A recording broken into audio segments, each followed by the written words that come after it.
Hi, everybody. Hi. I'm Marc Steiner, and it's good. I'm glad I'm here for this panel. Just a bit of background. What I'm going to do is we'll start just by having every panelist kind of describe who they are and their work, so we get a sense of that before we jump into our discussion. Just for a bit of background on me, for those of you out of state, I was on the radio for 25 years in public radio, but spent most of my life as an activist in prisons and out of prisons and other places and communities. And this panel, the work they've been doing is like old home week to me, because I ran a theater program in the state prisons here in Maryland back in the 70s. Also along with some underground study cells for political power that they didn't know about at the time. And that was a while ago. It was 1976 at a place called Hagerstown, which is a medium security prison. And the people who were in our theater program at that time, I was also running a therapy program for people incarcerated who were under 21 years old in an adult prison, and taught as well. But that program we had, of all the men who were in it, only 2 went back to prison. I'm not saying it's all because of the program we had, but clearly the effect of having a creative learning process, an intellectual process, and a process that allowed people to look inward, as well as what was happening in society, had a profound effect. And the people in this panel are all have been involved and engaged in those activities, and many people in this panel have done time as well, which we're about to learn, which is a critically important part of this. I only know one person in this panel really well, and that's my brother at the very end of the panel, Eddie Conway, who I've known forever, who, I don't know, he'll be too polite to say it, but I'll let, as he introduces himself, is somebody who spent 43 years in the state prisons here in Maryland. He was a member of the Black Panther Party, accused of killing a police officer. It took us 43 years to get him out. It was an Unger decision because of how they ran their trials incorrectly that allowed Eddie and other men to get out of prison. And so, at that time, Eddie was a mentor, a teacher. He led groups in prison. We'll talk about some of those groups as well. He now is a producer at Real News. Well, I'm just introducing. He's the only brother I know here on the panel, and I just wanted to say that because we go back a long way. So Pretty long. Pretty long, real long, 40-some years long. So, okay, so let's just jump right into this. So I'm going to go down the panel here. I just kind of give you an intro about your work, what you do, and then we'll leap into it. So, pardon? At the other end? We can start. Eddie, can we start with you, brother? Start down there. Okay. Well, there's not much to follow up. I mean, he said it all. I guess the one thing, as I was listening to the previous panel, that struck me was that I spent 3 years in Germany in the Army, and then I came to America, back to America, and joined the Black Panther Party, end up in the prison system for 43 years, and got released in 2014, and started working in Gilmore Homes. That's the area in which Freddie Gray was beaten. And the thing that struck me the most about all 3 of those geographical locations and the time that I spent was all of them was preparation for prisons. The Army was so strikingly similar to how you are treated in the prison system. It was surprising. I didn't realize it the 3 years I was there, that I was being programmed and trained to be always not just recognizing authority, but recognizing that any time I went outside of that authority, I was criminalized. I considered myself committing criminal acts. That same feeling is engendered in the prison system itself. And so it wasn't a case of dehumanization, although I thought it was at the time, but now, later on in life, I realized it was a case of criminalization. to constantly make you feel like you're breaking the law and make you feel like you're responsible for bringing yourself back in compliance. And then when I arrived in Gilmore Homes, right there at the block where Freddie Gray was beaten, about 2 years, we started down there 2 years before he was beaten. What I realized was that whole entire community is treated like a prison.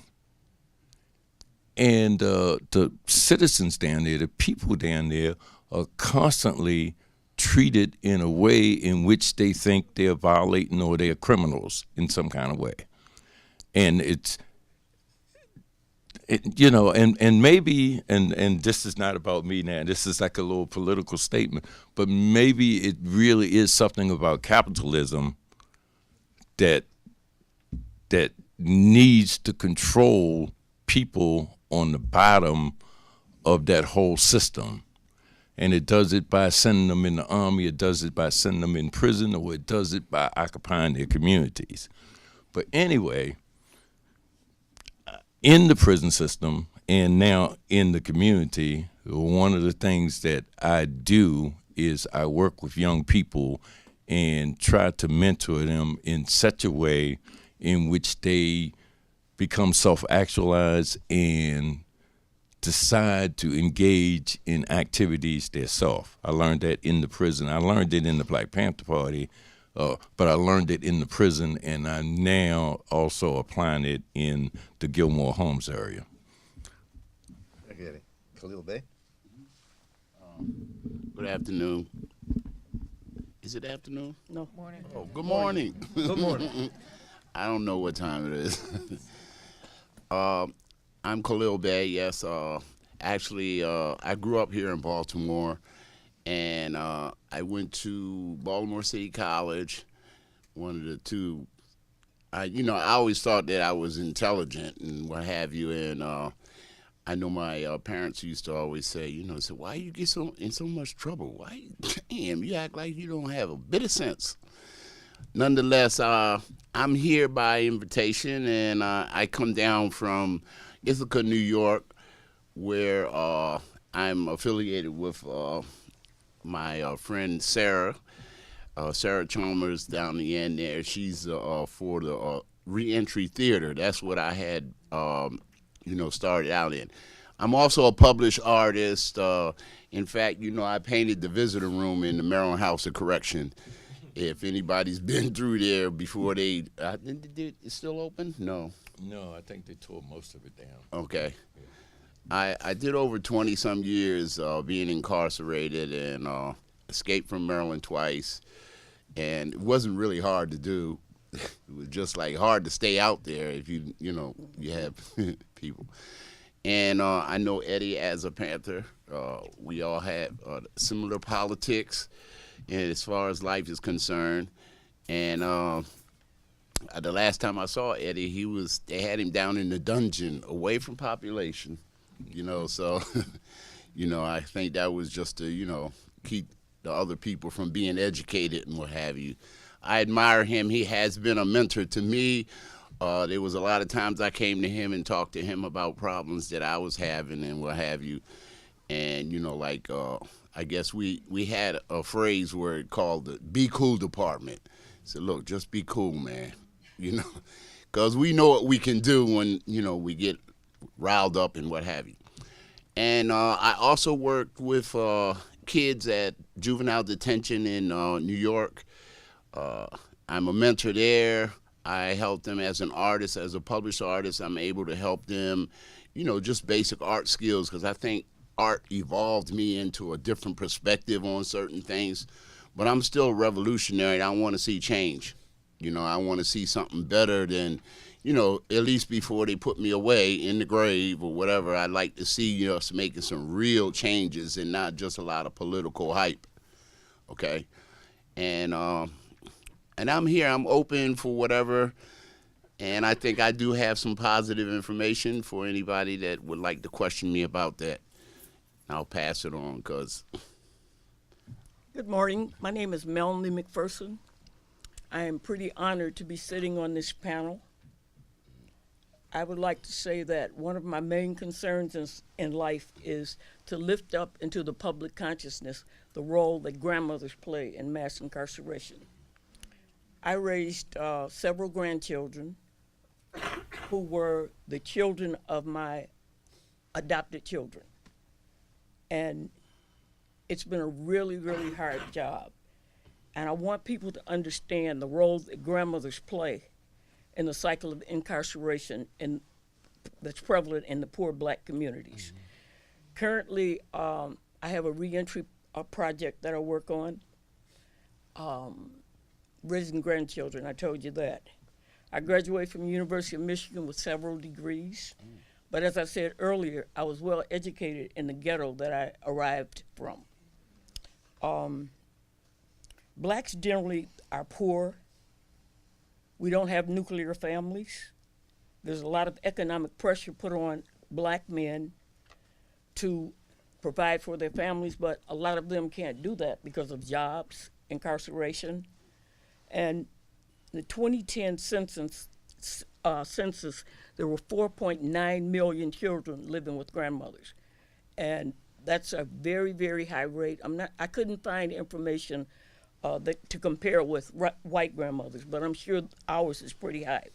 The poverty rate for black children is estimated to be about 50% by 2020. It's a very sad state of affairs in America. I'm trying to do all I can to impact the incarceration system. I'm trying to do all that I can to raise the awareness of the public to the fact that grandmothers are poor and under a lot of pressure. That's about all for right now. Thank you. My name is Mary Heinen. I'm also known as Mary Glover. I'm a kid from Flint, Michigan, the epicenter of the water crisis.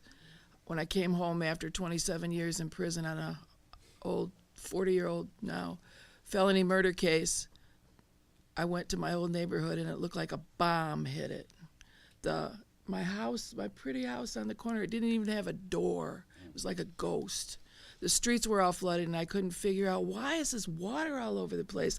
And then later on, of course, we found out that's because the lead had eroded all the pipes and everything burst. And it looked like somebody took pickup sticks of the trees and just dropped them because they were everywhere. You had to drive around the trees. Coming home from prison after all that time is extremely difficult. It's because the sentence is worn in the body. You know, you experience prison with your mind and your heart and your soul and what happens to you physically. And when you're in an emergency room and they try to figure out, are you oriented to time and place, that's because that's how we exist. And so for us, for those of us that have been incarcerated after long periods of time, coming home is physical and mental and emotional as well as anything else. Mm-hmm. And so it's been quite an experience then to come home after being incarcerated as a very young person and be middle-aged and have dying parents and have my community that I lived in gone and to start over. And so what's been important to me has been the Prison Creative Arts Project, which we started many, many years ago, 27 now. And because that's the community that supports artists and folks inside that have become who they are. They're no longer, you know, who they were when they were young. Now they're artists and poets and actors and dreamers and people that have survived, and we have a lot to share about that experience. And most of what I've considered revolutionary has happened from inside the prisons. It's happened from folks like the people sitting next to me that have, you know, understood that this is a classist, racist, homophobic, gendered system, and we bear that in our bodies. We bear that with who we are and what we do. So I just wanted to offer this. If you think of the penitentiary in the United States criminal justice system as the Titanic, and it's out there, and it's its own contained system floating in the ocean. I read once that the rivets that held that thing together were faulty. They were flawed. They were an alloy. So when the Titanic hit that iceberg, they popped. They all fractured. Now think of that as a law. This is the penitentiary system, and it's held together with all these rivets, law after law after law after law after law. So you have this monstrosity, you have this cancer held together with all these laws. The MacArthur Foundation folks said to me one time, how do you get rid of the prison? How do you deal with that, where it's held together like this? Do you start in the inside and work your way out? Do you go around it and work your way in? And by the time they got to me, I was the only woman in the room for quite some time. I said, look, I don't know what you do. I don't know how you deal with that. But I'll tell you one thing, send the lifeboats. That's what you do. You send the lifeboats. So for all of us in this room, collectively together with our hearts and our genius and our wisdom, we are the lifeboats. And I'd like to offer you that. Think about being the lifeboat. Hello, my name is Sara Chalmers. I'm also honored to be here and in awe of my fellow panelists, so I'll just offer my small offerings that I have. I'm a co-artistic director of Civic Ensemble, a theater company in Ithaca, New York, about 5 years old. We work in our community. Most arts organizations are sitting above their communities. We are in our community at community meetings, at civic events, and connecting with what our community is talking about, what our community is struggling with, and how problems are being addressed. And we're using theater to kind of draw out questions and promote dialogue in our community.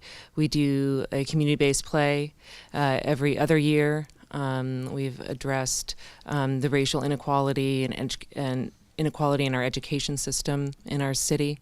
And about 3 years ago, we were just trying to figure this out, Khalil, because it was about 3 years ago, we started the Reentry Theater Program, still named Reentry Theater Program, but we'll get a better name coming up here. Why do you need a better name? Well, I've been thinking a lot about the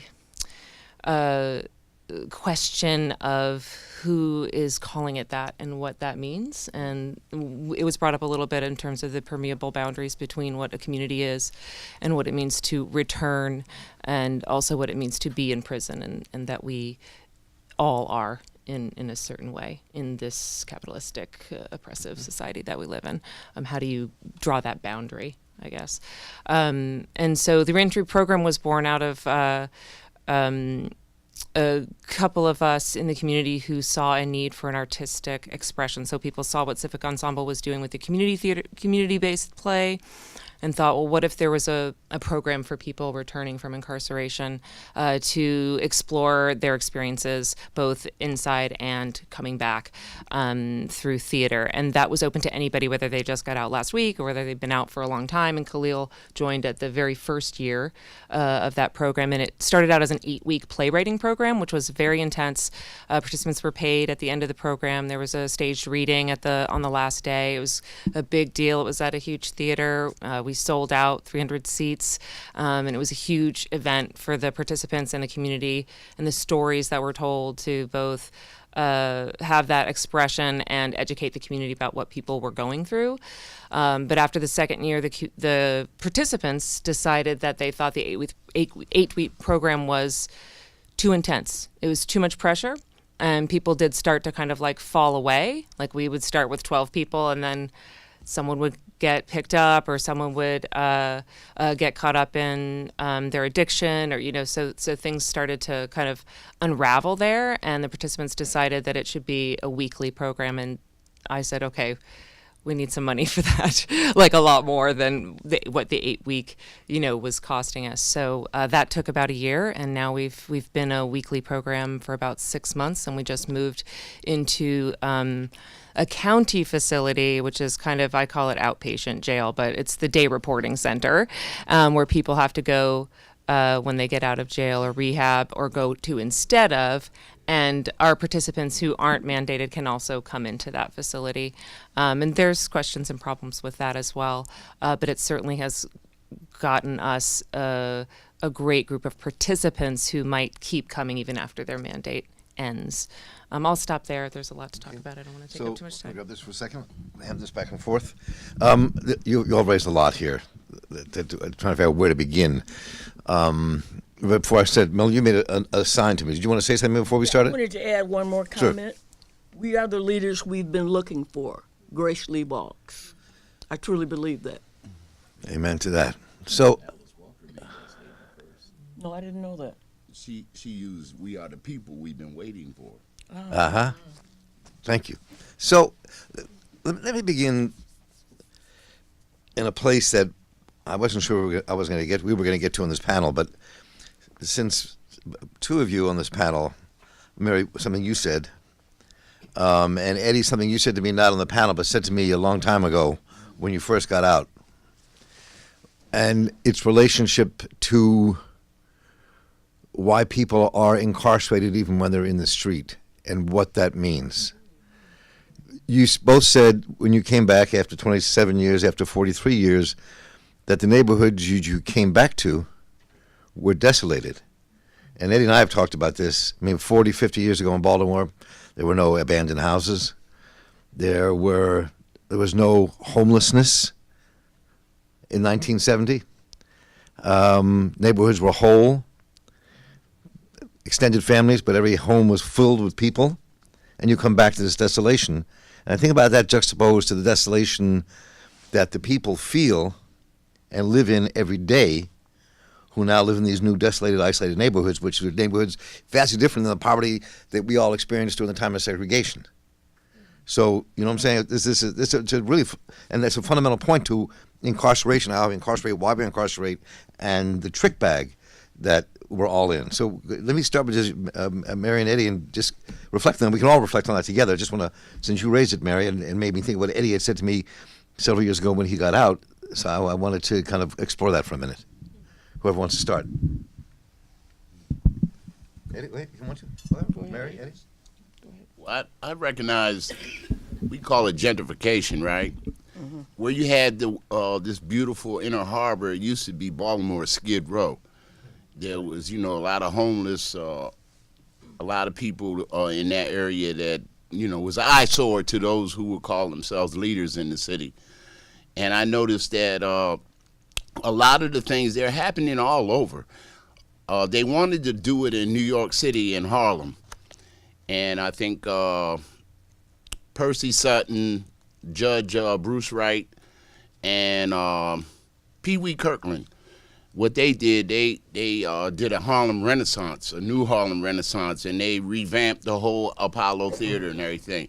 But we had our Royal Theater tore down. The Royal Theater was also a landmark in, the West Baltimore area, what is known as Sandtown or what have you, right? Baltimore's Apollo.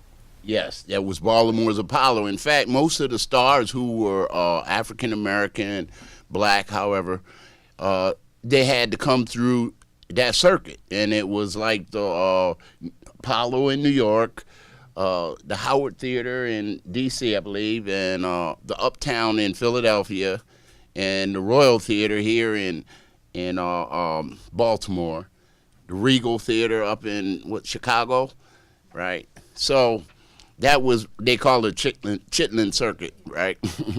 Nonetheless, a lot of the flavor, since I had left Baltimore and, when I come back, they have rerouted so much stuff with those new stadiums down there and what have you. I can't even get out of town anymore like I used to, right? So I don't know if it was meant to confuse me or not, right? But nonetheless, I think gentrification is a good answer for that. And they're taking a lot of places, like down in the Inner Harbor, they had condos down there. You're not going to get in there for less than $1,000, $2,000 a month. You won't get in there for that. Well, excuse me. Same in Detroit. And the same, yeah. So it's an ongoing thing, and they like to put the people in the outskirts we argued that because I work with a mentoring program up in Ithaca, and a lot of the prisoners that come home, they put them in outlying areas, and they have issues with transportation now. They got all these appointments they have to keep, and eventually they're going to get violated because they didn't make it to an appointment because they didn't get transportation to go, and nobody provides it unless, I volunteer to go pick them up in the outlying area or somebody else does. And so we're working on those things, and it's a combat, it's a revolution, and revolution basically means change, and we have to make some changes and everything, because they are gentrifying and they're making changes to what used to be to what they would like it to be. And I think that we have to consider those factors in that, in the neighborhoods that we, because a lot of Baltimore, like up and down, Johns Hopkins was responsible for buying a lot of houses on Broadway. Because I remember when they were selling those houses for $1, right? And a bunch of us, we were getting a little money and we bought some houses, and everybody in the family had a house. And because we knew the trades, we would restore those houses. So, I understand it, everybody should understand it, It's one thing to say, oh, it makes the city look so much better. Yeah, but who do they put out of a home that they could, afford? And another thing is, affordable housing doesn't mean because I only make $100 a week that I could afford to live in that housing. It means that if it costs $1,000, $2,000 a month, and I can afford that, that's what affordable is. It's not even a misnomer there. It's a straight up affordable, and we probably read it with the wrong understanding. Eddie. Let me, because I do want to respond to that, because that was probably of all the cultural shocks I had, because pretty much in the prison system I kept up. I went to school, I read, I watched stuff from all around the world. I kept in contact with people. But when I came home and drove down the streets of Baltimore, it struck me as being in a war zone. A war zone. And while I was in Germany, we used to practice war maneuvers in some of the devastated towns that they left intact for that very reason, to let people know what the end result of war was. And we would go, tanks, infantry, etc., and maneuver in those towns. When I came home, I felt like this city, parts of this city, at least in particular the black communities in this city, was left just like that, in a war zone. And one of the things that I realized was that, well, first place, let me just charge Johns Hopkins with a lot of this, because Johns Hopkins devastated a strip of the black community that was a community intact, devastated it all the way down the Washington, Wolf Street corridor up to North Avenue, Broadway, etc. And the consequences of that was the migration of families into other regions, and in the recent 20-some years or so, families that did not have any income other than underground economy, whether they were dealing or operating and so on, were forced into other areas in other people's territory, and then forced in to try to establish their businesses, which led to conflict, which led to imprisonment, which led to graveyards, etc. So a lot of the violence that we see, you can trace back to this whole gentrification program, but you can also trace it back to the expansion of those universities, and somebody called it corporate renters or whatever. That's important because that's where a lot of that is. But the other thing left behind with 3, 4, 5, 6 houses intact on one side of the street, 10 or 15 houses empty or abandoned. It creates a psychological sense that there is no community, there is no sense of unity, there is no camaraderie in the neighborhood. It's everybody for itself now. It is like being in a war zone. And we probably experienced it through movies and so on, but if you were in a war zone, it's everybody's desperate, everybody has to take care of themselves, and everybody is like a law unto theirself, and they can't depend on anybody else. That's what's happening in our communities now, and that's part of what's driving this whole incarceration thing. And this whole incarceration thing, and you go back to the 70s, like Marc was saying, where you had jobs, you had industry, whether it was Fisher Body, Sparrows Point, etc. You had people leaving in the morning, going to work, and coming back in the evening with paychecks. That was taken away, but not only in the urban communities, but in the rural communities. So now, with that gone, in the urban communities, the citizens are locked up. In the rural communities, the citizens are locking those urban citizens up. And so you create a situation where you have jobs for one community, incarceration, or I call it imprisonment, for another community. And that's something that's done happened gradually over the last 40 years, and it's done left our community devastated. And the problem is the narrative. Who controls the narrative? No memory. People don't realize what happened. And just I'm gonna stop in 1 second, but I have to make, and I always draw the analogy of a frog in a pot of water on a stove, and you can gradually heat that water up, and that frog will adjust and continue to adjust and continue to adjust until such time the water is boiling and the frog dies. But by the same token, if you take a frog and drop it in a pot of hot water, it will jump immediately out. So that's what's been happening in our community. We have been in that water, and it's been heating up, and we don't realize it. I started in this tack, so let me let you jump in. Why don't you grab that the next one, Mike? Yeah. We did a creative writing workshop at the Delana Shelter in the Ann Arbor area. And the numbers of homeless and folks coming through there was surprisingly high. And I asked one of the directors we were working with, how many people that are formerly incarcerated or have an arrest record coming through here every year do you assist? And he said they don't keep formal track of those numbers, but he estimated it at 500 to 800 people a year come through that one shelter. Now, think about that nationally. Think about all the shelters in this country that have hundreds and thousands of people coming through there because they can't get a job. How are you going to get a job? You can't take a shower. You don't have anywhere to lay your head. There's nowhere for them to live. You can't possibly pass a credit check or a background check. That's ridiculous.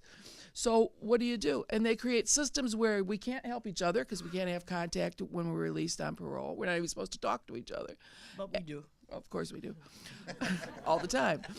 But just the idea that this whole permanent underclass has been created in this country, and that the bougie don't seem to understand, like, Detroit's in bankruptcy. Gee, I wonder why. You locked up half of everybody. How do you expect there to be normal neighborhoods and neighborhoods where people thrive and can live in community when, they're in the penitentiary?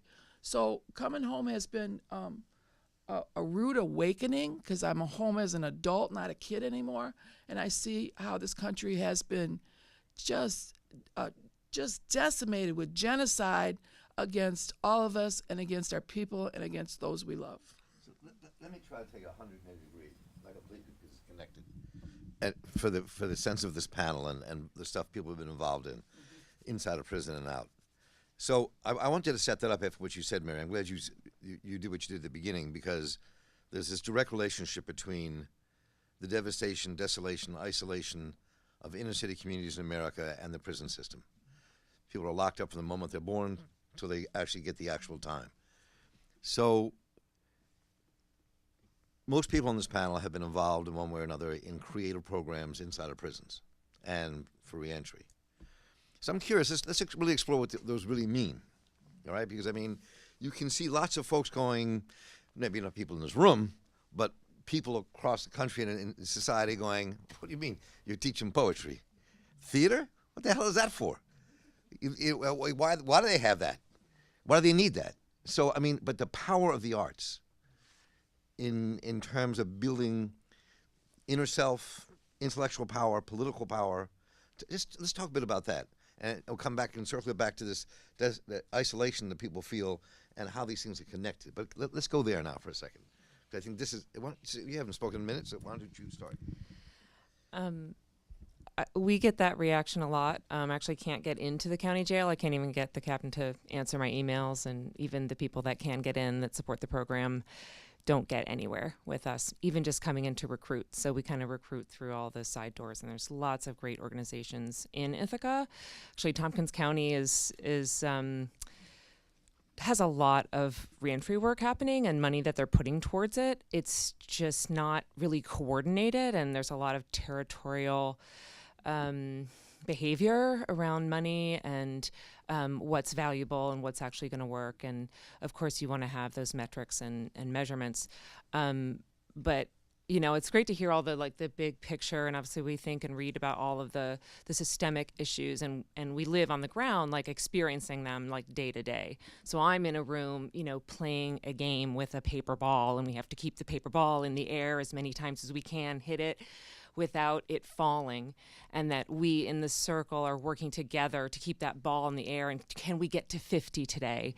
Can we get to 100? Could we possibly ever get to 200? And how do we support each other while we're doing that? So to make a play takes a lot of effort. It's really hard work, and we have to put ourselves into it, and we have to support each other.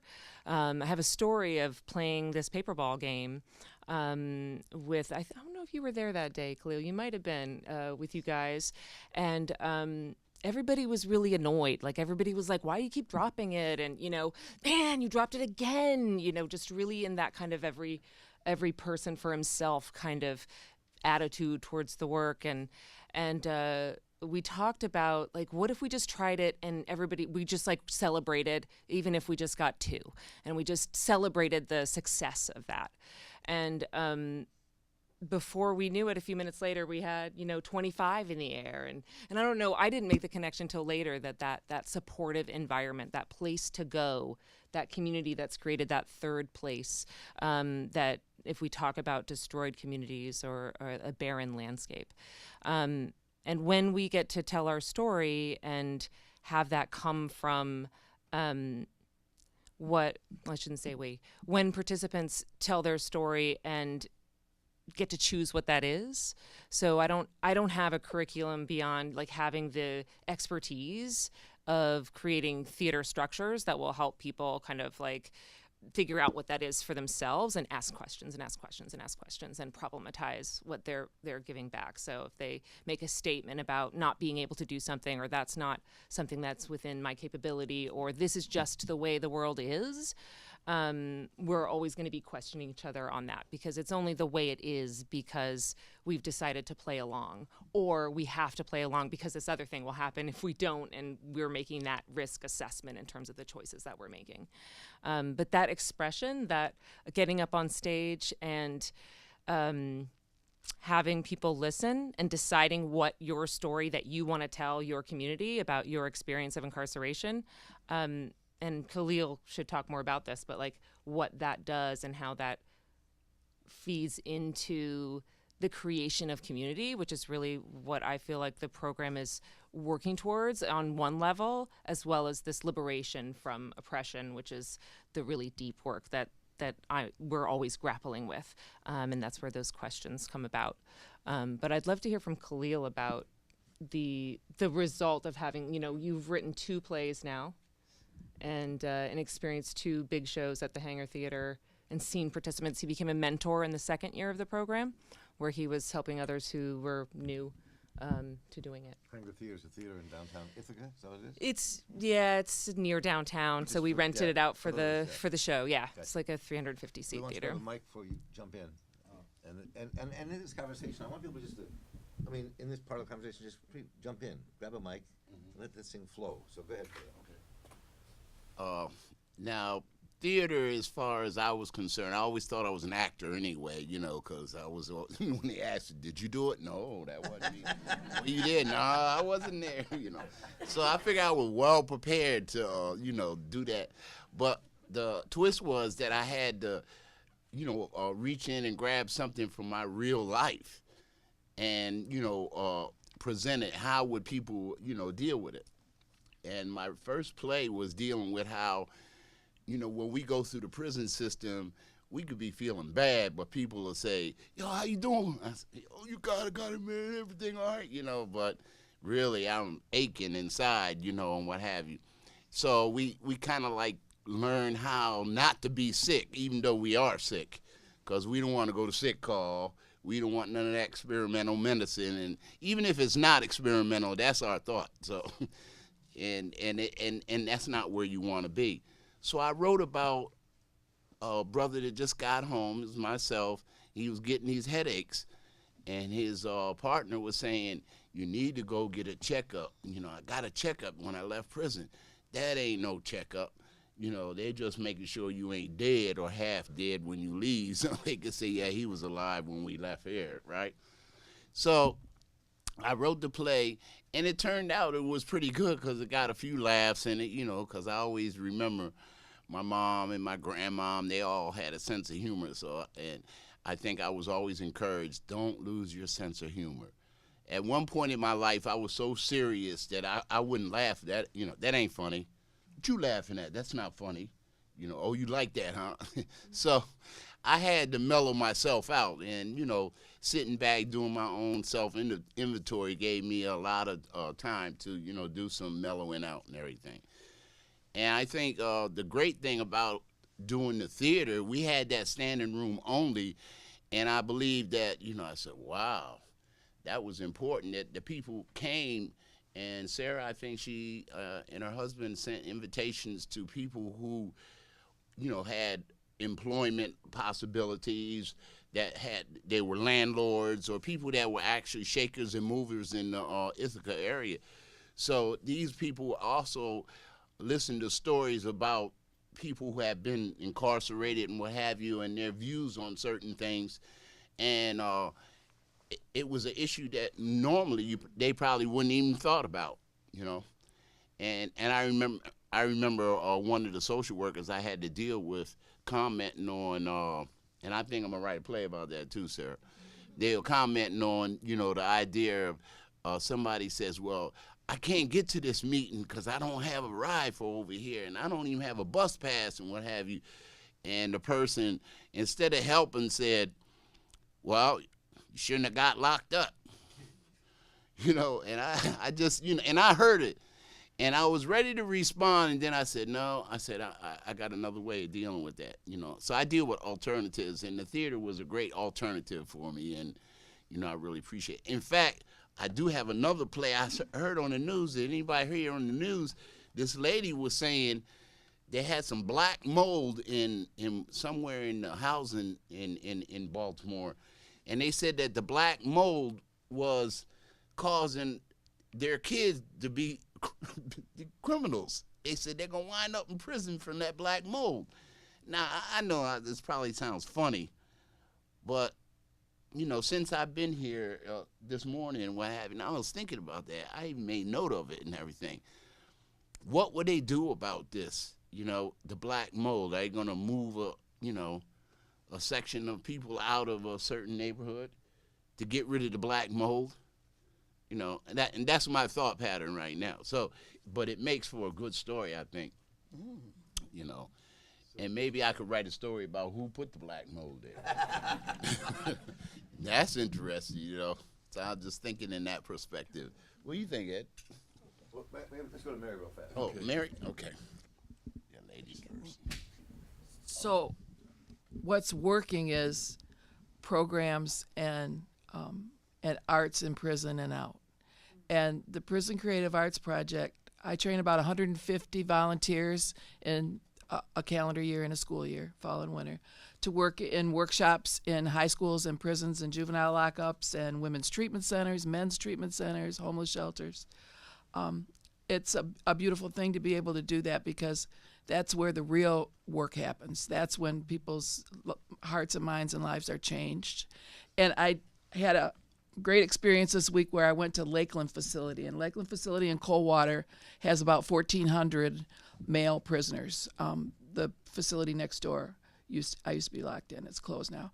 But we curate art for the annual exhibition of art. So this week we curated 86 pieces of art and out of this one facility, and we met about 30 lifers, mostly lifers, in a group setting and had coffee and cookies, and it's a culinary arts program, so they are very proud of that. But we got to talk to them and they described to us the art that they made. And so we selected pieces according to our capacity. And one guy had done 57 years. And when we picked out his owl, he did this magnificent papier-mâché owl, but he also had a hawk and he had a fish. And his fish won first and second prizes last year. He had this beautiful fish, but we could only take one piece, so we took the owl. And when we called him back in the room, he looked so upset. I felt so sorry for him. He picked that fish up and he looked at it, and I thought he was going to cry. And that's when it really hit me about the power of art, because we go into places like Marquette Prison, you know, like the maximum security joints, the juvenile facilities, the places where none of us can reach, and provide the opportunity for people to be able to express themselves and tell their stories through the art. And then the change agent, the change becomes the person themselves who's given everything that they can possibly give, who's communicating in ways that they can't communicate any other way, and telling the world their story. And it hit me also when I came home and I walked into the room where they showed the exhibition. And last year we had 550 pieces of art from about 450 artists, including 150 new artists. So it's growing, you know. But you walk in and it never dawned on me about seeing the men's and women's work together. But the room was just absolutely full of all this beautiful art, and it tells story after story after story.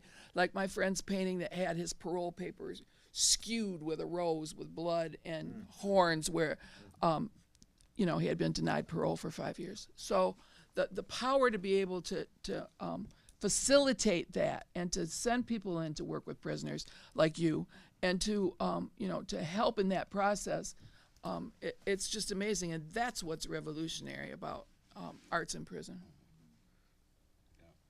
I mean, as you leap into this, let me just throw something out to you. I mean, one of the things we heard in the last panel about all the college programs that took place that are really very critically important. But one of the things that, in terms of bringing art and theater to the prisons, the stuff you were involved in, Friend of a Friend, wasn't university based. Oh, I'm sorry. You want this? Sorry. It's not just sorry about that. I should know these things since it's my business. That Friend of a Friend, which is a program that Eddie was helped start in prison along with others from outside.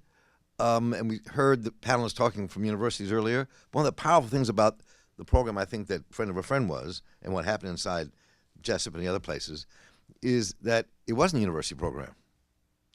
It was people, American Friends Service Committee, kind of radical organizers and community people and theater people who actually created this stuff. That to them, the prison system, it was quite a threat, but it was also an amazing process. So I'm not trying to tell you what to say. I just want to throw that out there because people don't know about that, and you do. Yeah. First, let me just say this, because the earlier panel that did the liberation literature, and I take my hat off to that, right? Because 10 years ago, that's exactly what we did here in the state of Maryland. And it was the pedagogy of the oppressed, we got together and we decided that we was gonna work together, mentor, educate, and grow together collectively. And we had 3 generations, and it was all inclusive. And we started working in the prison system. It spread to, like, in spite of the administration effort to stop it, prisoners kept demanding it. At some point, it became so effective, we actually had truce in place in prisons. In one particular prison, there was a murder. That's Jessup Correctional Institute. There was a murder every year, and we put this program in place in 2010, and by 2012, instead of having 50, there was a murder every week. I'm sorry. I misrepresented that. A murder every week. It was like 52 murders year after year after year. And we put this program in place, and it reduced the murders to 2 a year. And so that truce is still in place now. But we use art, we use drama, we use poetry, we use literature. We did every kind of conceivable thing we could think of. We allowed, and it wasn't we allowed because I was there. So prisoners operated, decided what needed to be done, how to do it, and we got help from outside, some training from outside, that kind of stuff, support from outside. But it was a grassroots-driven operation. It still exists today.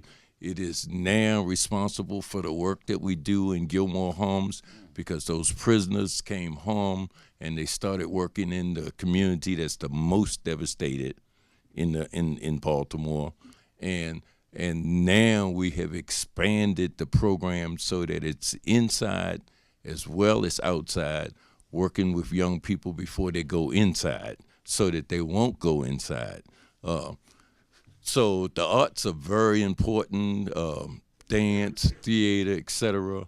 And I constantly go back though to, and it's important that we control the narrative, that we control what's going on and pass that around, and constantly share the successes as well as the failures, but also the struggles.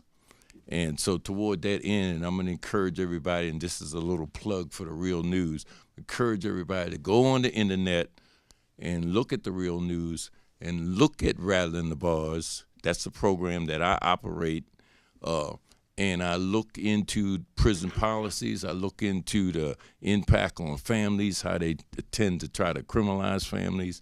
I look at the way in which the policies make the communities unsafe. And I look at the obstacles and the hurdles of prisoners that return back to the community, how they have to face them. But I also look at the positive things that they've done and so on. We need to share that, because that's important. And in fact, I'm going to figure a way to interview Garrett there at some point, because I want that program needs to be held up and people need to see it, because it's programs like that, but also programs like the program you're running up in New York. Those programs, it's not enough publicity around that kind of stuff, so we don't know how effective we are in terms of organizing across the country, and that's something that we need to promote more of. Jump in, Melnee. Go ahead. Hello again. I'm not a poet or an actor, just like Joe Friday. Just the facts, ma'am. One of the facts I want to revisit that we've talked about earlier is gentrification. And I want to point out that it's a cycle that happens in all urban areas. White people fled to the suburbs. Once they got out there, they didn't have music, art, theater, or anything. So they had to come back to the city and take over. It's just that simple. It's not even deep. Now, in addition to gentrification, one of the things that happened in urban America is the factories disappeared. The economy went down. Jobs disappeared. This didn't have much to do with prisons or criminals. These are large economic facts that really happened. One of the other things I want to mention is not being an artist or a poet, just a grandmother, sociologist, social worker, nothing about the arts. I'm just not artistic. Now, Mary here, great actor, as you can tell. I'll end with that. Thank you. So I want to let's go back and kind of dig deeper to the, and then we're going to get to the audience here too. I know people have thoughts, so we can kind of get this interaction going here after this. There is, I feel what the other panelists from Bard talked about about rehabilitation and this notion of rehabilitation, and the negativity with that notion. The arts inside prisons and anywhere else are transformative, though. I mean, transforming us from the inside out, the outside in, perspectives on life that we wouldn't have because you have to embody a painting, embody a character. You have to be somewhere you're not, someone you're not, kind of expanding our own universes, right, in this realm. So, the revolutionary potential of the arts in terms of working people not in prisons, but I'm going to come back to the outside prison also. The prisons of desolation, isolation in inner city neighborhoods. They're connected, unfortunately connected negatively in terms of the prison complex, but also connected in a very powerful way politically and socially in which transformation can happen. And the role you think that the work you do as artists play in that, and what happens to people coming out of that. That's part of the positive stuff that Eddie was just talking about, that we don't talk about, how it changes lives and conditions. Who wants to leap in first? Anybody? Go ahead, Sarah, you're right there. Look like you want to. Go ahead. We're all taught that, I was talking about it earlier, that reality is fixed. We're taught that this is the way things are. And I think people that I've worked with who've been incarcerated, especially young people. We had a program actually in our local juvenile center where most of the young people were brought up from the city, from New York City, that we were there for 4 years. And the last year we were there, we were basically kicked out. And the program was kind of sabotaged from within by the staff who didn't want us there and thought that what we were doing was dangerous. They thought it was dangerous, and we were very good at it. So the young people were having emotions, they were having ideas and thoughts, and again, especially with children, they're highly controlled. What they're exposed to in the center, and it got like tighter and tighter. Frankly, as we got closer and closer to the 2016 election, which was the last summer that we were in the facility, and all of the what did they call them? Youth development aides, which was the guards, were from, the outer rural areas and really had seen the young people as criminals. But I'm going to go back to the very first year that we were there, where we did a Theater of the Oppressed forum play, where we presented a protagonist going through a series of challenges towards a goal and then being thwarted. And at the end of the play, the protagonist has had an awful time and nothing worked out. And we say to the audience, was there anything that the protagonist could have done differently to have a different outcome? Because you can't change the oppressor. You can only change what you're doing. Doesn't mean the oppression's not there. It just means there's nothing you can do about changing that guy who's doing that to you. So what's your response to that? And we started the play with a kind of talk being given at a public library about a summer camp for NASA, like a space camp for teens. And our protagonist comes in and listens to the talk and is launched on this goal of going to the space camp, and throughout the play is thwarted. And it ends up turning out badly for him. So we start the play again. We say, does anybody think he could have done anything differently to have the outcome be different, which was what he went back out and did, had made some choices that was going to land him with the police.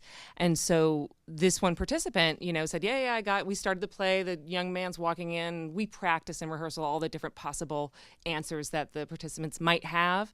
We can't always get them all, but we'll be ready for an improv. And our protagonist actor walks in. The participant says, "Oh, stop. I have an idea. I want to change what he's doing." And I said, "Wow, what's he going to do?" And he didn't want to get up. So I said, "Well, what should he do?" He said, "Well, just keep walking. Just keep walking by the talk. Don't go to the talk. Don't want the thing. Don't try," basically. And I learned a lot from that, of that kind of like how strong it is to believe that it's not possible to have life be a different way. We haven't, especially the young people, haven't seen something different. And what the theater program can do is allow anybody, I say us a lot because I'm doing it, everyone's doing it, I'm part of that learning, of that imagining, of that breaking out of my own chains as a facilitator, that, oh, I can imagine this other world, or what's this other outcome that it could be, and what play do we want to write, and what do we want to say? And again, that is very dangerous if that narrative is not being controlled by the people coming in from the outside, that you can come in and have a facilitator there. It can't be participant-led. At the end of that program, that young man wrote, on his assessment, what did you learn? He said, "Keep trying." And it's like a cute little story, I guess, and you can put in the fundraising letter, but like, I like, and I don't want to, use him that way. And I don't know, again, we don't get to keep up with our participants from the juvenile center. Again, we were kicked out, but, that to me is the potential, is the possibility of that. I can shape my own way. I can shape this thing. I can respond to oppression in a different way than I have been responding to it, that's going to land me somewhere different. And by having those questions asked and having the, my emotional and my cognitive abilities engaged, because there's a lot of anger, like how can we get past through the anger to what those other emotions are, and those can come up through the stories. So yeah, the anger is important, and we want to be able to express it, but there's a lot of pain and loss and all of those feelings that we can access through character, that we can kind of put it out here, and it's actually not as dangerous, but it is revolutionary. It's not as dangerous to us, right? We're telling our own story, but we want to be careful not to harm ourselves in the telling. But I don't want to take up too much time. That's kind of my. Yeah. Go ahead. Whoever wants to sleep in. The Sisters Within Theater Troupe is the longest running workshop of the Prison Creative Arts Project. It's been around for 27 years. We were first up. I was in the show, of course, that's really original. It was a commentary on the war when Iraq was first bombed. A lot of our plays have wild names, but it's original improv, and we don't take anybody else's script. We write our own, and we just work that out through scene after scene after scene after scene until it's put together into a play. They just did their 38th. Did I say that? It's very important for women to be able to tell their stories to the folks that they live with. And the idea around everything that we're describing is how that builds community. I mean, look at the community we have right now, and most of us don't know each other. Just the idea that you come together and you have a common bond and you have a common wish or dream or thought or, idea of what you might want to do. That's amazing. And in places like Coldwater that I described, where the poor guy was with the fish, over the holidays, whether you're inside or you're newly coming home, or you've been home for a long time and your family has passed away or moved, it's really hard. It's really painful and difficult if you've suffered incarceration, from the loss and the grief and the stress and the missing everybody and all of that. And so I had holidays where I wouldn't do anything but play cards for 4 days until we started the arts project, and then the big performance. The play was the Christmas show, and that was entertainment for everybody, for the population, for the warden, for the guards, for all of us. And so I have these wonderful memories when I think about prison of the plays and the work that we did and how we performed together, and this happened, and then one of our friends died right after. I mean, my frame of reference is based on not only where I was locked up, but we did this, and then this happened, and then we did this, and that happened, and we enjoyed this. So the arts becomes who you are. It becomes your life. It becomes what you look forward to and what you want to do with your life and what you want to share when you come home. So that's really kind of where I'm coming from right now. Go ahead. No, I'll wait. I think this might be a good time to talk about the difference between the kind of time Mary did and the kind of time I did. I was in Desolation. It was run by the city of Detroit. It was a cottage set up, so there were like 8, 9, 10 cottages set up just like a girls' school. When Mary went to prison, how was it? Desolation was closing, and the penitentiary, the state Detroit House of Corrections, which was run by the city, became Huron Valley Women's Facility, August 5th of 1977, when they put all of us on buses and shipped us out. So this is like the old cottage system that she experienced, where it was much different than a penitentiary, and as the penitentiary developed years later. Right. That's very important. It is.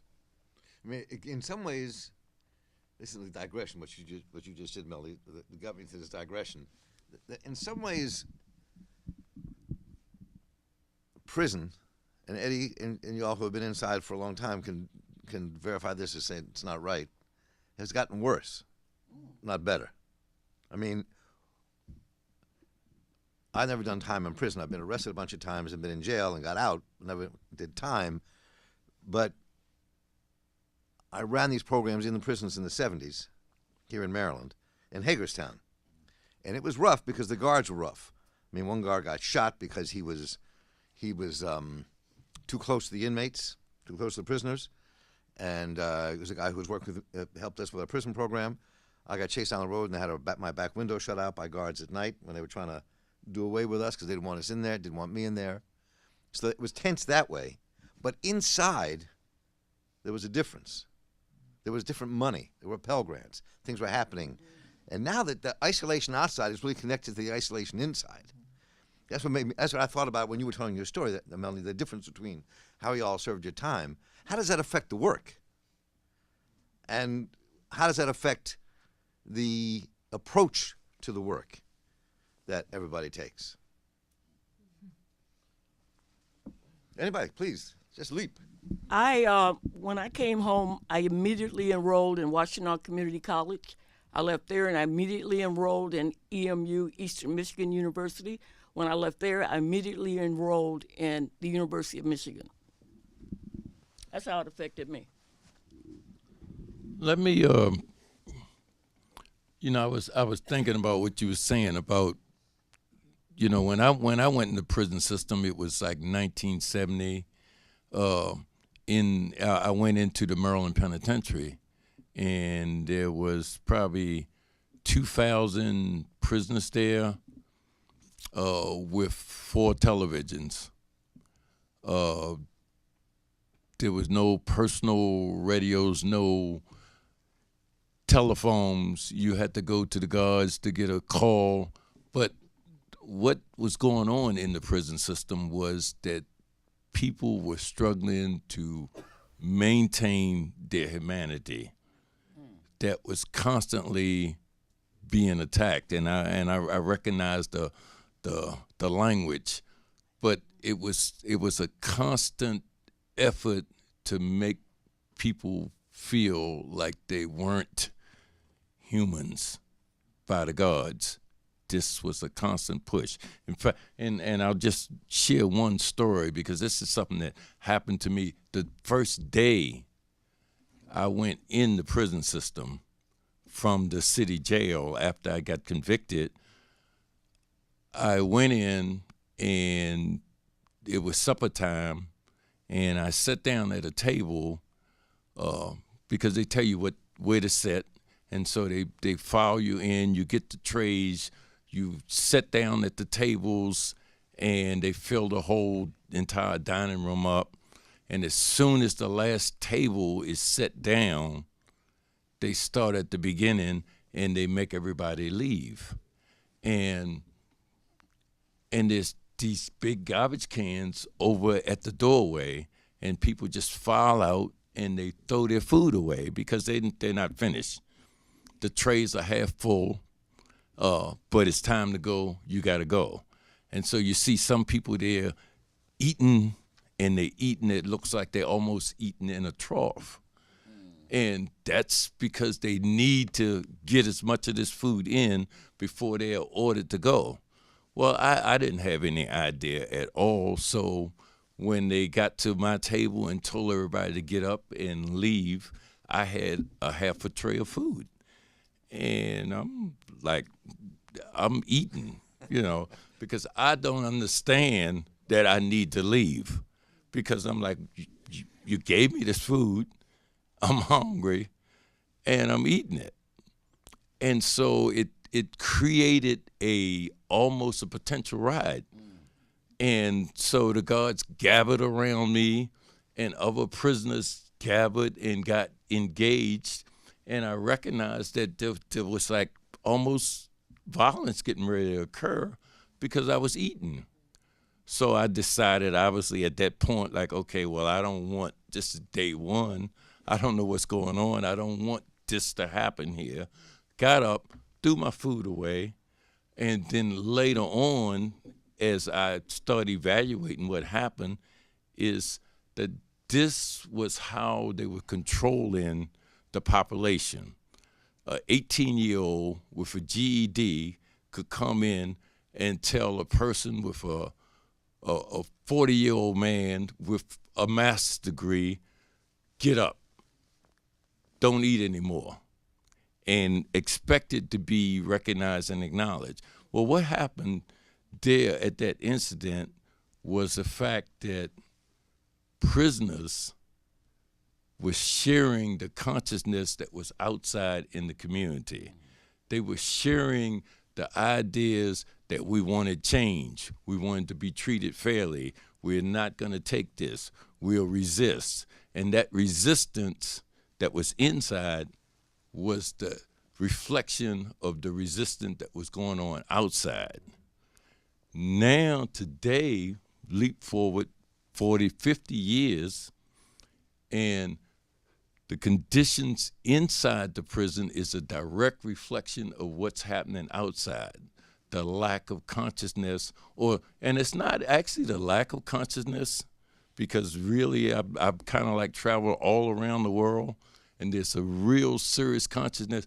It's the lack of us knowing that this exists.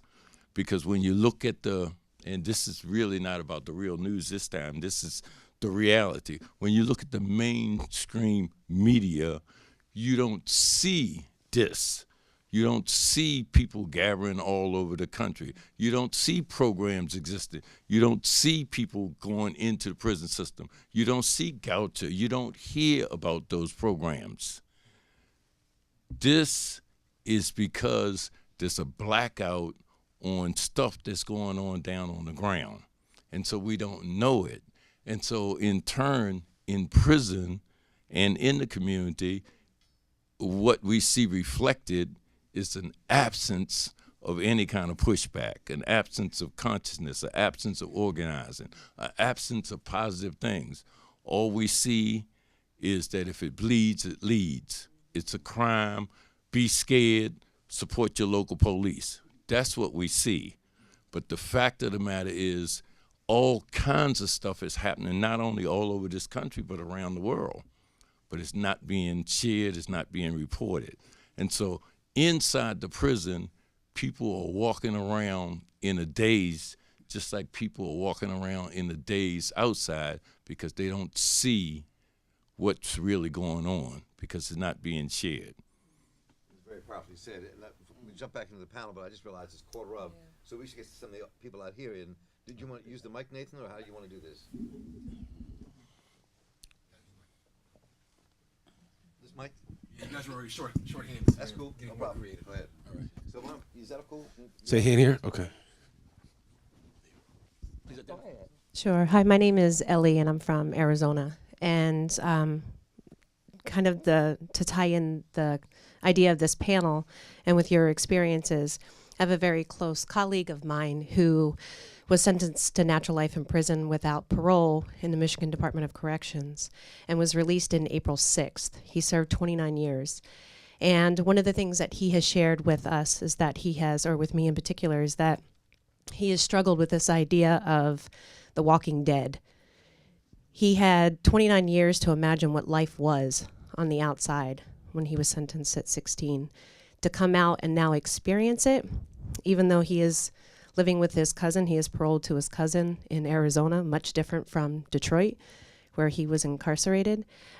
His experiences are, he's having a difficult time realizing that nobody lives life out here.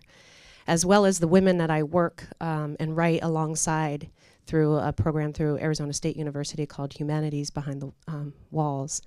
And the women, when we talk about gendered violence, and I wanted to hear a little bit more about that, women, when we write together outside of the prison, have a very difficult time being acclimated into society when it comes to being given the freedom to be mothers and or grandmothers and or sisters. So in all of your experiences coming out of prison and having, whether programs outside of prison or even in your own experiences, have you shared those same things? And as a student of life, what advice could you give?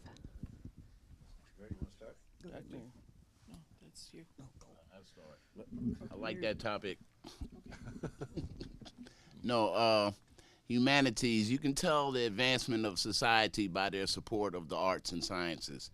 And humanities, one of the things that drew me to this panel was the tag humanities, that statement, humanities. And I think, you know, like one of my missions in life is to resurrect humanity.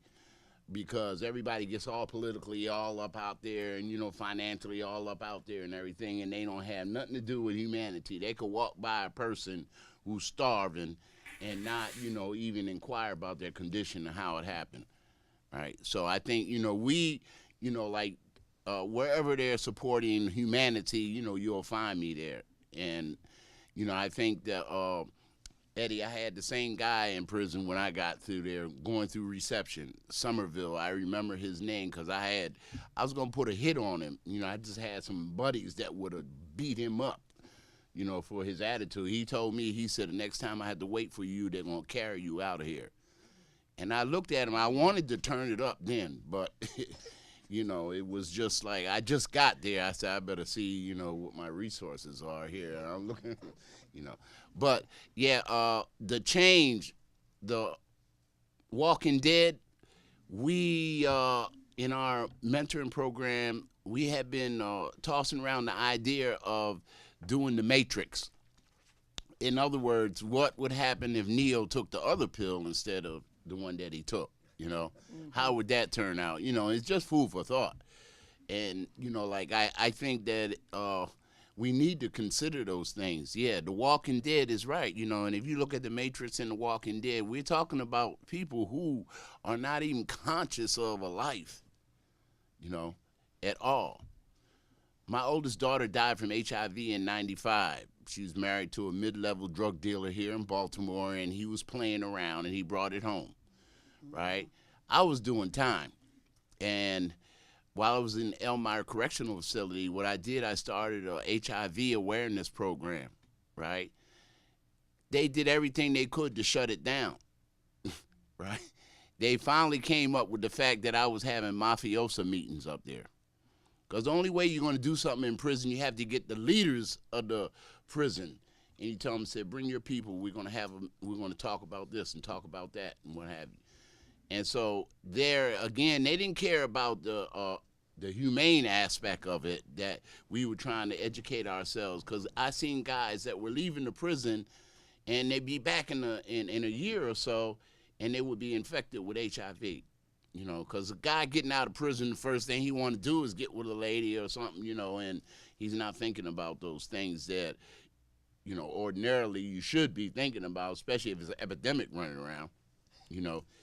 But that wasn't the foremost thing on their thought. And then you had so many ideas, and I think it's humane that we educate the people and everything, because people thought you could get HIV from touching a doorknob or flushing a toilet. You know what I'm saying? If somebody sneezed around you or something, you know?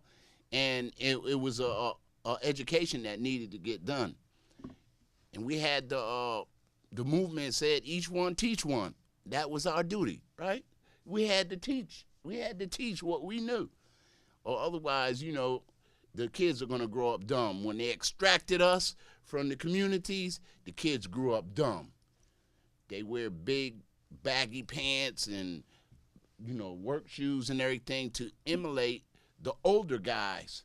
Even though they couldn't wear them, they were emulating the older guys. You follow what I'm saying?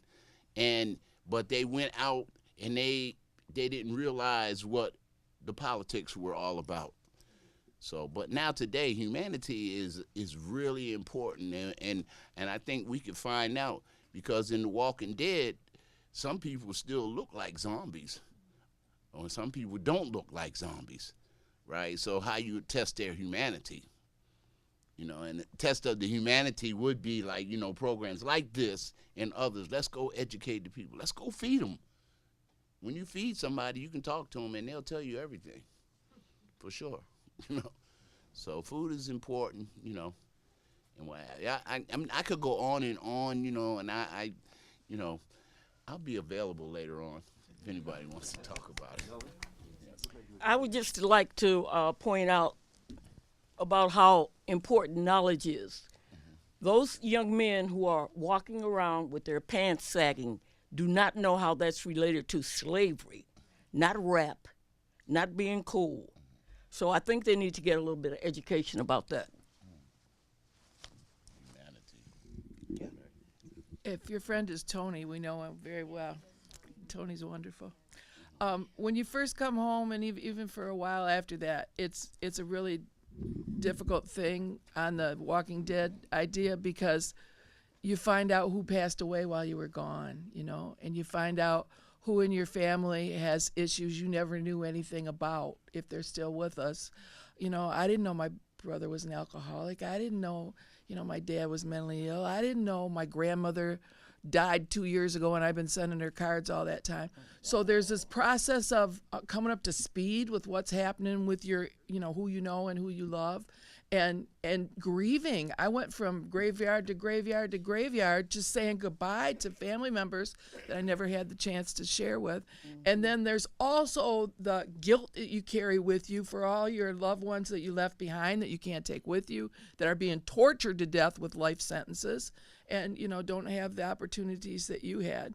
And so for Mel's generation and for my generation, a lot of those folks, a lot of the women I was locked up with, they're dead. They died from asbestosis, from rare cancers, from toxic water, from strokes and stress, and you name it. And so the responsibility for those of us that have come home, we wear very seriously and heavily sometimes, and it's hard to be in the position that we are now, where we where we've shared all this knowledge and where we're part of the community at home, because we represent who's not able to sit here and who has a life sentence and isn't going anywhere, and who and you look at their pictures on places like Otis in Michigan. It's a database of prisoners, and I can't even bear it, because you see how somebody looks 15 years later after they've been tortured to death.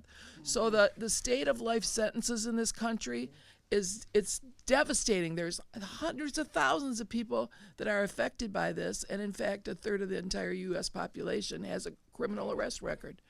A third of all of us have an arrest record. That's insane. Another thing you need to understand is there's a big difference between women being incarcerated and their relationship to other women and the way men do their time.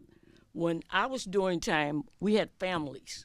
Well, maybe the men have families too. I don't know. Do you? Yeah, families. Gangsters?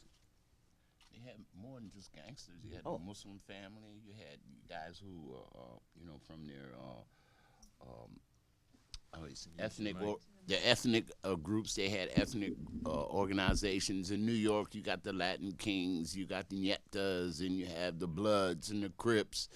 And it used to be a West Coast thing, but it's spreading. I think the East Coast was more politically conscious at one time, and the West Coast was considered cowboys when we were coming up, But they do have families, and it's one of the things that even if they call themselves gangs, the first thing they say, "What's up, family? How you feeling, day, family?" So they, and I think what it is through the gang or the organization that they might find themselves in, they get that familial love, that they probably didn't get because of certain extractions that were made in the family and the community and stuff. So, Mel, what were you trying to get to? Oh, there's a big difference between women serving time and men serving time. That was what I was getting to. Before we jump back to the audience, Sarah, do you want to jump in real fast, and then we'll get back to the audience? I haven't been able to observe working with that many women yet. I think the one woman that, not one, but like the last woman that we worked with actually had tried the program the first year with her partner and had to drop out due to a pregnancy. And then again, the next year she finally got to do it. And it was really challenging for her as a mother to be able to even participate in the program. But I just wanted to, the kind of depth of the pain that you're describing of being in for a long time and like missing life and not knowing what life means or what it means to live life. What I've observed in working in the groups with the theater work is, we play games and there's a lot of laughing. And I think like it breaks something, like it opens something for us when it's like a children's game. And sometimes I'll have to say, so just humor me. It seems like a really kiddie game, but just like, let's see what happens if we play this game. And that opens out into the other work that we do. And people start making connections within themselves and with each other in a way that they haven't had an opportunity to do, whether they've been out for a long time or they just got out. Because again, we're all walking that way in so many ways. And that's why I love what I do, because I get to break that open every day with all different kinds of participants. And I think the experience of love and being loved as like the action of love in just the work itself and the questions and kind of the questions being asked coming from that place of like our own humanity and how we're going to express that humanity and what it means in the context of the oppressive systems that we all live in, and acknowledging that exists. I think people get out and it's hard sometimes, especially we have like the short term like jail stays and they're in and out and in and out and in and out and they're going through drug court and they're messing up, right? They're making mistake. And this kind of sense of like, what's my responsibility? And how do I take responsibility for the things, my family, my job, my housing? How do I do that? And like and acknowledge that like there's things that are beyond my control that are actually trying to like get in my way all the time, and not let the anger at those things like completely blow up my whole life every time. And it's a terrible cycle that we're hoping the reentry theater program will allow people to have that one place to go every week. This is here. You can laugh, you can scream, you can write a monologue about it. Let's go back to the audience for the time we have left. I hear stomachs rumbling, so let's get to the Other audience. folks? Any hands up? There's nobody else. Fine. Fine. I really appreciated this panel a lot, and one of the things that made me think about, kind of running through all your remarks, was the question of collaboration. That so much of what the sort of operating system of like our current society is really about the distribution of pain and suffering and stress onto individuals that understand themselves to be single beings that are entirely vulnerable. And I was thinking at one extreme is the war zone, right? But in a way it runs through all of our institutions. It's like sort of from top to bottom. And at the top, people don't feel it quite as much. But then at the very top, of course, there's a hoarding and enclaving of resources and wealth and everything else. And so there's a way in which this sort of notion of kind of building collaboration and recognizing that we are as someone said this morning, in a carceral society that actually crosses the sort of the prison walls and sort of actually implicates all of us in a certain kind of a certain kind of, what the geographer Ruth Gilmore calls organized abandonment. And if you look at the current Republican tax bill that they're trying to push through, it's a great example of this. It's like, how do you strip as much away from individuals and communities and places even where things are functioning pretty well, and sort of distribute them upward, leaving the rest of us kind of with less and less to fall back upon. And I think that this kind of work and what it's opening up, I think, is really a different moment, and it certainly has a therapeutic component that's incredibly valuable. But I think the revolutionary energy, which really came out of, like the Panthers in the 70s, the idea of serving the people, the idea that we actually have to be the agents that fight back against organized abandonment, that actually has to happen at every site that we're working at, right? And then across the sites that we're working in. And I just take a lot of inspiration from what all of you are doing. So I guess it's more of a comment than a So no, that's good. So let's explore the comment for a moment. And There's to continue that. There's also something really important I see happening, and that's in places like U of M in Dearborn, where there's criminal justice caucuses and where there's majors and minors in criminal justice, where formers like us are guest speakers, and so we're speaking to people that are that want to make a career out of Homeland Security, out of being a prison guard, out of being a cop, out of going into the FBI, how to, they want to go into forensic science, and these are men and women.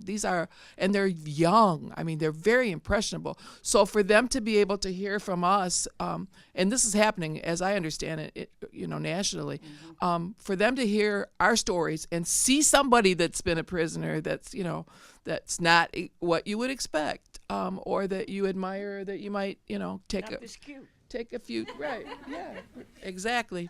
I think that's really critical to be able to change. How do you take, let me grab this back and question, follow up on you were saying, and then go back to the audience, and at least we'll go back, where we're going next, back to, okay, we're going over here to the left, we'll go over there.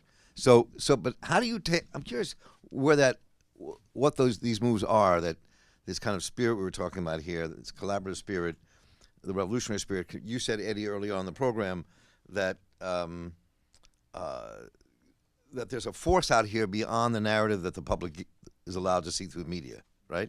So how is that force galvanized and organized in a local, regional, national way that actually begins to change things? Because it's part of, therapy and revolution are not mutually exclusive, right? In terms of building ourselves and our understanding, plus the collective nature of it as well. Therapy might be revolution. Yes. You need therapy in your revolution. So yeah. So how does that happen? How does that get built? This is not 1970, it's 2017. So how do we do that? In Philadelphia, when I was coming up, South Philadelphia, and what happened was I had students come down from Drexel University, and they introduced me to art. But it was the manner in which they did that. They were predominantly middle class, upper class white kids that were going to Drexel, and we were predominantly young black kids in South Philly. And they never held that against me. Their whole thing was art. It came as like, look at this. Oh my goodness, do you see this? And I learned art appreciation. And I learned to, I drew all kinds of pretty pictures for my mom, and I got some extra hugs and kisses for that. So that was a plus for me, right? So today, what happens is that humanity that was, given to me is what I pattern myself like. I'm not going to hold no judgment against anybody, but if I understand the need, then I got to serve it, or otherwise I wouldn't have been able to understand it. Because I know some people, the judge said, I can't understand why you keep writing all these checks. And you know damn well you ain't got no money in the bank.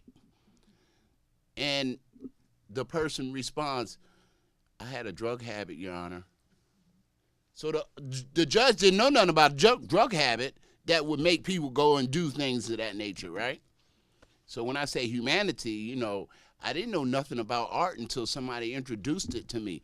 and they weren't preying on me. They weren't trying to be a predator towards me or anything. They were enlightening me, you know, to something that they thought was really nice. Look at these beautiful colors. Oh, do you like that? And I was like, yeah, I never looked at it like that before. You follow what I'm saying? The change. But it was therapeutic for me, right? Because I was surrounded by everybody that said, damn, we used to go to the welfare. We didn't have food stamps. We had to go and get the cheese and stuff. And it was really embarrassing because everybody said, oh, look at them. They're going to the welfare office to get that cheese, to get that food. And it wasn't like being indiscreet or, you know, you know, like, would you go down and get it for me, Ed, or something? You know, you had to go yourself. But the whole idea is... I forgot about the cheese. But what I'm saying to you is that, you know, it's how people, and it's got to be a humane thing, how you approach them. I know up in Ithaca, they care more about their animals than they do about another human being.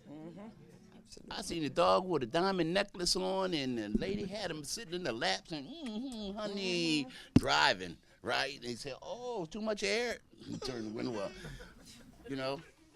So I know it's kind of crazy that we had to focus on us because we are humanity, you know? Go ahead. Let me jump in there because I do think what you're saying is important. And how do we recognize what we're doing across the nation and across the planet and our power? And then how do we bring that together? That's important. And I want to leap back to the experience that we had with the Black Panther Party. There was only like maybe 7,000 of us at the height. But what we had that was effective was a newspaper. Every week we put 100,000 newspapers out.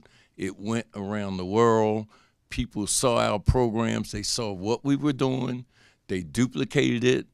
They emanated it. They tampered with it and designed it to fit their communities, their culture, etc. And so it is spread all over the world. Black Panthers in Israel, Black Panthers in India, Black Panthers in Africa, Black Panthers in Europe, Black Panthers in the Caribbean. It spread because we controlled the narrative. The narrative is how we spread what we're doing now. And that's why I brought it up a couple times. Marc's been on the radio for 25, 30 years. That's one of the reasons why I'm with the Real News now, because it's important that we control how we see it.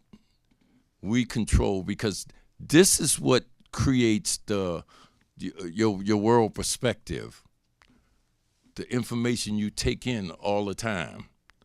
And you're taking that information in from the main media, and you're walking away feeling doom, the sense of loss, helplessness, etc., because you don't get the information of what people are doing across the globe and across the country. We have to change that. We have to support those things. We have to use that, what young people are doing now, the social media, all those things, Twitters, the et cetera, et cetera. We have to use that and spread this information around.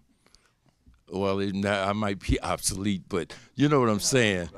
You know, we have to control the narrative. That's the bottom line. Because once we do, we will start networking, and we will recognize our power, and we will take control on the ground. Because before we can do anything else, we need to take control of our areas. Sarah, do you want to say something? No, let's let her go. I just have to say I agree with all that you say. We need you to speak in the mic. Just speak into the mic. Can you hear me now? Yeah. All right. Yeah. I agree with all that you say, what Eddie says. And what keeps coming to my mind is Bob Marley, Emancipate Yourself from Mental Slavery. Because many of us are still in that mode. I remember working in Baltimore, and people would tell me to avoid certain places in Baltimore because it was so crime-ridden, and I never went.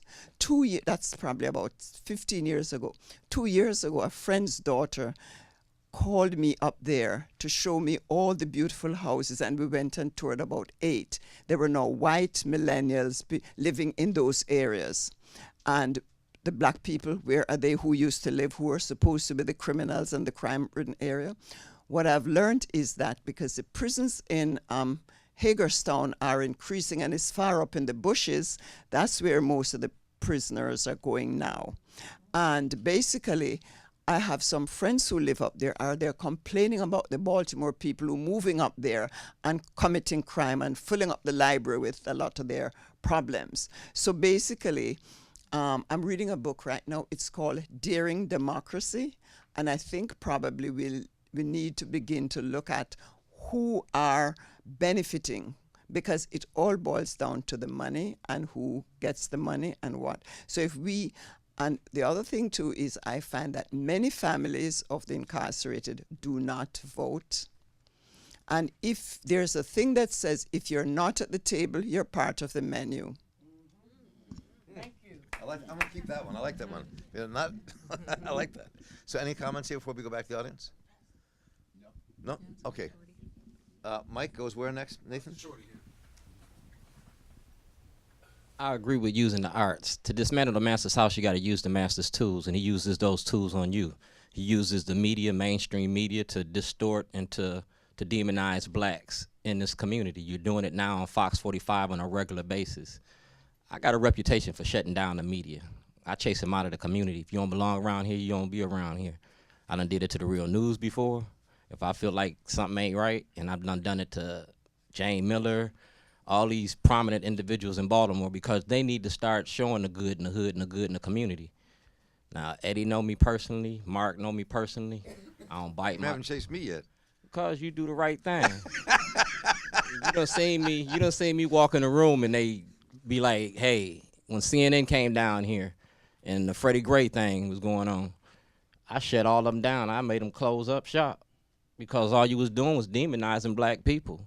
You sit here and won't demonize the police when they killing and beating up our kids and we dying at an astronomical rate. Now you got an opiate epidemic that's going on that's affecting white people when crack was killing me. You feel me? You feel me? So if we don't sit here and start controlling the narrative and taking control, I'm an ex-felon, N62528. You feel me? I'm an 80s inmate. In the 70s, I was on the USS Mississippi, CGM 40. We transported drugs from Colombia here to the United States. I committed crimes from 1977 to 1991 and never had to worry about going to jail or nothing until I wanted to stop selling drugs and killing my community. I got 9 kids by 6 different women in 4 different states. You feel me? Who gonna raise my kids if I'm locked up? Because that's the problem that you got right now. You got fatherless families here in Baltimore. You got generations locked up in Hagerstown. You feel me? You created communities in barren lands with our kids by creating these penitentiaries in these outlands. In the state of Illinois, you created more prisons in the 80s than you did any schools across this country.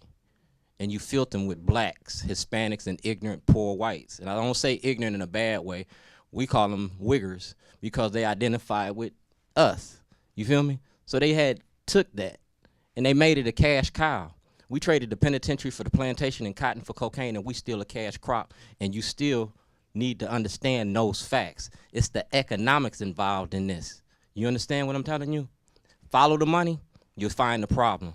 You keep electing these Democratic people in these Democratic cities, New York, Chicago, Philadelphia, and that's the highest rate of your prison population. They doing the same thing the Republicans is doing, except they doing it in a different way because they share that cash cow. They share that cash cow, and we that cash cow. So as we have to round this out. So I'm gonna, what Shorty was saying, what we've been saying here, I really want to focus in for a moment here, and really specifically not about ourselves individually, but how do we control the narrative? How, as creative people, and people on this panel from the creative world, control the narrative? I'm thinking about, and I'm not part of Real News, but I'm doing a project with Real News now, How many of you saw the Ken Burns series on Vietnam? Well, those of us who lived through it, we've had this dialogue going on about Vietnam, both the anti-war movement and what happened in the war. And so we're going to produce a piece that responds to that piece, because we have to control that narrative, not them. So I'm curious how you think we control that narrative, in the larger sense here, especially out of the carceral world we're in. How do we control this narrative? How does that begin? What do we have to do so that the creative way that we think and work is a story that people see?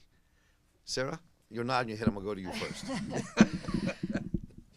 I don't know. But you have some ideas. Well, I think that's why I'm on the path. You know, I know we're not talking just personally, but the work that that's being done here is to try to make that happen. Everybody's job is different in that context. I think I go back to the fact that our work has been defunded and defunded and defunded and defunded. I mean, in New York State, there used to be a lot of dollars for arts education in the schools. You cannot get an arts education program in the school unless you find the money privately, or, you know, spend 3 days, which you might see me at lunch writing a grant that's due tomorrow, for like a little 6-week, you know, documentary theater project about immigration in one of our high schools in Ithaca. And I'm going to do that big, long thing, and I might get $1,000 to do that. And I think that, you know, we talked about the money going upward, I do a lot of work with Cornell. I've worked at Cornell, same thing. They got all that money, and you got to work really hard to try to get it. And one of the things in terms of the narrative that I, you know, that we're working on, and I personally work on and try to talk about a lot, is people like me kind of getting out of the way. You know, I have white middle class Christian values. That's what I was brought up with, like the world like view that I'm trying to dismantle and like disrupt and unpack and take apart and throw away all that awful stuff and keep, you know, the amount that is good. I'm not saying it's all bad, but the, you know, the benefit that I've gotten by being a white woman, you know, it creeps in. It's everywhere. I have to constantly question that. So like if I'm creating this program and like making this program, you know, what questions are being asked? Who am I talking to? And how am I, you know, how am I getting out of the way even as I'm trying to, you know, do the good work that I think that I can do and I should be doing, but what's my part and what's not? You know, what's the humility that I can have in that? The other thing I want to say about, you know, the revolution and kind of like how do we make that happen? My answer to that is also I don't know, except that I ask questions, and I struggle right now with this has come up already, the relationship between the arts organization and the institution, the state, the university, the prison, because if I want to access to participants and to engage participants with the work that I think, you know, is participant-centered and going to be good work, I have to make compromises. And at what point are those compromises going to, you know, shut down what I know is good? And they're asking me at the juvenile center to make a play about the little engine that could with teenagers from New York City. So no, we don't do that. That's not what we do, and you know that, you know. So like we just have to walk away here and pray for those children and do our best the next time. So those are kind of the things that I struggle with on that. Down the line. I think we write and we write and we write and we write. And think about the impact Michelle Alexander had with the new Jim Crow. Think about the impact Heather Thompson is enjoying right now with Blood in the Water. That is going to hit like a bomb because it's about to be a tri-star picture that nails Nixon and Rockefeller. I mean, we write. We tell what's going on in our lives and in the lives of the people that we know and love. And when there isn't a way, we make a way. Amen. Yeah, amen again. I think we just have to like resurrect that humanity within ourselves and then try to do it. You know, it's like watering plants, you know, all around us. It'll work. It's got to work because it's the real deal. Did you hear that Jay-Z was shapeshifting on a United flight? He was what? He was shape-shifting. Really? Jay-Z. I don't know whether they're trying to propagandize it, like, because he's a powerful figure in the young African-American community. The whole community. Shape-shifting. They were suggesting that he had some reptilian in him. Of course. Yeah. You just turn everybody on. But human beings aren't going to do that, are they? If we shapeshift, it's going to be from the worst to the better, or from the better to the worst, one or the other. I don't think I'm going to turn into no reptile. Yeah, well. How you control that narrative, not only do you have to have the means in which to do it, which everybody has now, but I think you control the narrative by letting people tell the stories, letting people have voice,